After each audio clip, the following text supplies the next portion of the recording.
Assalamualaikum warahmatullahi wabarakatuh. Bagaimana kabar kalian hari ini?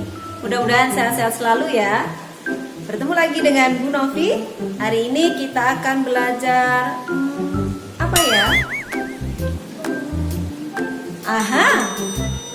Hari ini kita akan belajar tema 2, subtema 1, pembelajaran 3. Let's check this out. Nah, anak-anakku sekalian, coba perhatikan gambar ini ya. Ada yang tahu gambar apa ini? Betul sekali, ini adalah tumbuhan bambu air. Tumbuhan bambu air ini adalah tumbuhan yang hidup di tempat yang lembab. Tumbuhan ini perlu beradaptasi dengan lingkungannya agar bisa bertahan hidup. Nah, sekarang bagaimana tumbuhan bisa beradaptasi dengan lingkungannya? Dan apa saja sih macam-macam adaptasi pada tumbuhan itu? Yuk kita simak bersama-sama. Jenis adaptasi tumbuhan. Yang pertama adalah adaptasi morfologi. Adaptasi morfologi adalah penyesuaian bentuk tubuh makhluk hidup terhadap lingkungan tempat tinggalnya. Yang kedua adalah adaptasi fisiologi. Adaptasi ini merupakan penyesuaian fungsi fisiologi organ-organ atau alat-alat tubuh untuk bertahan hidup.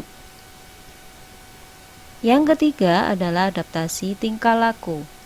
Adaptasi ini merupakan tingkah laku makhluk hidup untuk bisa menyesuaikan diri dengan lingkungannya. Contoh adaptasi tumbuhan morfologi. Yang pertama adalah tumbuhan hidrofit. Tumbuhan ini adalah tumbuhan yang hidup di daerah berair. Contohnya ada teratai, eceng gondok, dan kangkung. Yang kedua adalah tumbuhan higrofit. Tumbuhan ini hidup di daerah yang lembab.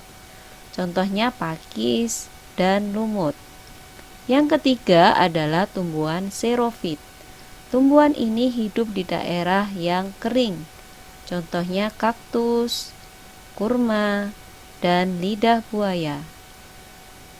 Contoh adaptasi tumbuhan fisiologi. Yang pertama adalah teratai.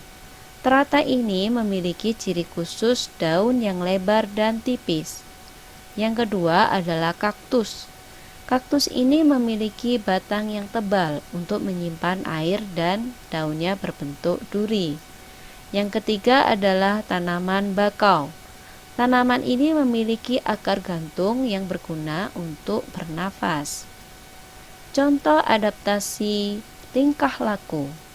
Yang pertama adalah daun putri malu yang akan mengatupkan daunnya jika disentuh. Yang kedua adalah tanaman bunga pukul 4 yang akan layu pada siang hari dan pada pagi dan sore hari dia akan mekar. Yang ketiga adalah tanaman pohon jati. Pohon jati ini menggugurkan daunnya untuk mengurangi penguapan. Nah, anak-anak, itu tadi penjelasan tentang macam-macam adaptasi pada tumbuhan. Sekarang kalian sudah tahu kan bagaimana cara tumbuhan seperti bambu air beradaptasi dengan lingkungannya. Kalian juga bisa mencari informasi-informasi penting dalam sebuah artikel atau teks atau bacaan tentang tumbuhan-tumbuhan yang lainnya, bagaimana cara beradaptasinya. Bagaimana ya cara mencari informasi penting pada sebuah teks atau bacaan? Check this out. Untuk memahami sebuah teks atau bacaan, kita perlu mencari informasi penting yang ada di dalamnya.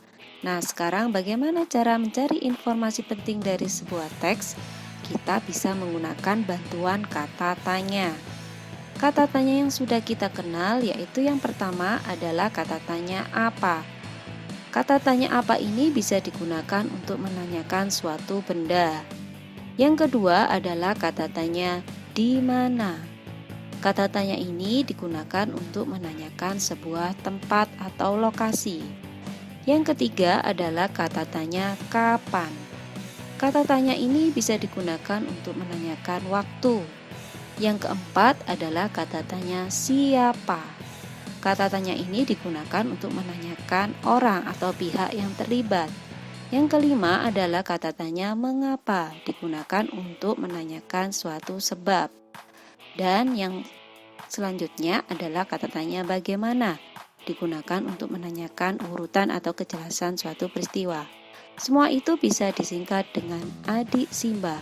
Bagaimana penggunaannya? Perhatikan teks berikut ini. Judul teks berikut ini adalah Proklamasi Kemerdekaan Indonesia.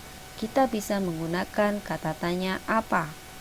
Misalnya, peristiwa apa yang ada di dalam teks?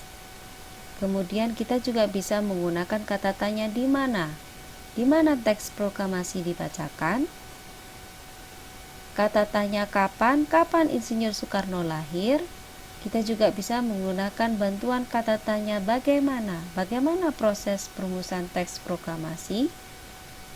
Kata tanya mengapa proklamasi kemerdekaan Indonesia memberi makna sangat penting bagi bangsa Indonesia. Dan kita juga bisa menggunakan kata tanya siapa tokoh pejuang dalam memproklamasikan kemerdekaan. Dari bantuan kata tanya tersebut, kita bisa menyimpulkan informasi penting dari sebuah teks.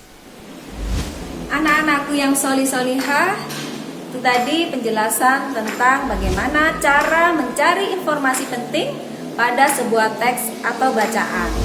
Nah, sekarang kalian sudah paham kan bagaimana cara tumbuhan beradaptasi dan bagaimana cara mencari informasi penting pada sebuah teks atau bacaan. Itu tadi pembelajaran kita hari ini. Mudah-mudahan bermanfaat bagi kita semua. Tetap jaga kesehatan, patuhi protokol kesehatan, dan burung pelikan, burung cendrawasih. Cukup sekian, terima kasih. Wassalamualaikum warahmatullahi wabarakatuh. Sampai jumpa.